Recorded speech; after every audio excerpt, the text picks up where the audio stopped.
Bonjour chers frères et sœurs auditeurs du message du Seigneur. Nous disons merci à Dieu pour ce nouveau jour qu'il nous donne. Nous allons nous parler ce matin de la première venue du Christ. Le texte de Matthieu 1, le verset 20 au verset 21 et le chapitre 2, verset 1 et 2 nous guideront. La fin des temps a un début et aura une fin. La première venue de notre Seigneur et Sauveur Jésus-Christ est très capitale dans l'accomplissement des prophéties bibliques et indispensable pour le début de la fin des temps. Cette venue du Christ ressuscité fut au travers d'une vierge femme qui eut grâce aux yeux de Dieu. La fin des temps est une longue et vaste période dans laquelle plusieurs événements se succèdent et se succéderont jusqu'à la fin. Alors, parmi tant d'événements, il faut noter l'accomplissement de plusieurs, ce qui nous rassure de la suite. D'autres événements vont également accomplir sous peu. La première venue de Christ ressuscité est l'un de ces événements de la fin des temps. C'est d'ailleurs le tout premier événement qui marqua le début de la fin des temps. Ce début de la fin des temps regorge d'énormes tournures dans l'histoire de la marche avec Dieu. C'est Jésus-Christ qui va désormais réconcilier le monde avec son Créateur Dieu. Le salut va pour toujours résider dans ce nom, Jésus. Quiconque croit en ce nom-là crée un lien de connexion avec son Dieu.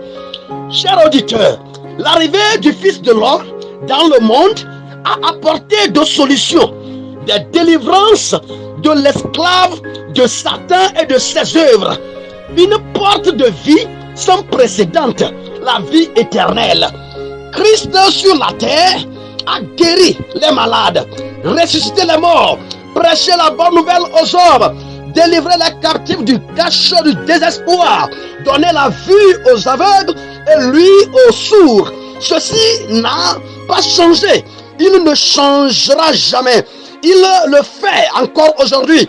Il suffit de venir à lui, de décider lui appartenir. Oh, alléluia. Le début de la fin des temps a été et est jusqu'aujourd'hui une gloire et grâce de Dieu descendue vers les hommes pour ainsi faire échapper à la colère à venir du Dieu vivant. Dieu n'aura plus pitié des hommes à la fin du temps de grâce. Pour toi, la grâce est encore disponible ce matin. Il suffit seulement de l'accepter étant ton Seigneur et Sauveur et tu auras la vie. Nous dirons en bref que la fin des temps regorge d'énormes événements que nous prenons la charge de commencer par énumérer ici.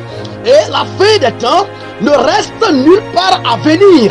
La fin des temps a commencé il y a de cela plus de 2000 ans déjà. D'où l'imminence du retour de notre Seigneur et Sauveur Jésus-Christ. Il est important de bien noter que cette fin des temps commença depuis la première venue de notre Seigneur et Sauveur Jésus. Écoutez, Christ n'est pas un ancêtre, tout comme nos grands-parents, puisque certains pensent que Jésus est un ancêtre. Non, Jésus n'est pas un ancêtre. Les ancêtres et les croyants morts sont toujours là où ils doivent être. Mais Jésus-Christ est ressuscité d'entre les morts.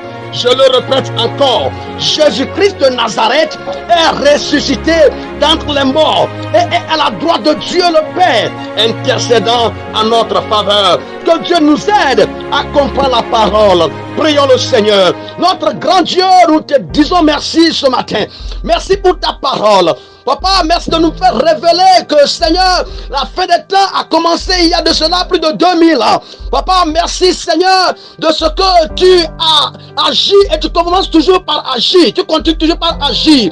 Gloire à ton nom, Seigneur. Papa, fais en sorte que un cœur puisse te tourner vers toi, puisse te concentrer sur toi. Reçois la gloire. Bénis la journée, bénis la semaine. Au nom de Jésus. Amen. Chers bien-aimés auditeurs, que Dieu vous bénisse. Passez une très excellente journée. Bonne semaine à vous et à demain.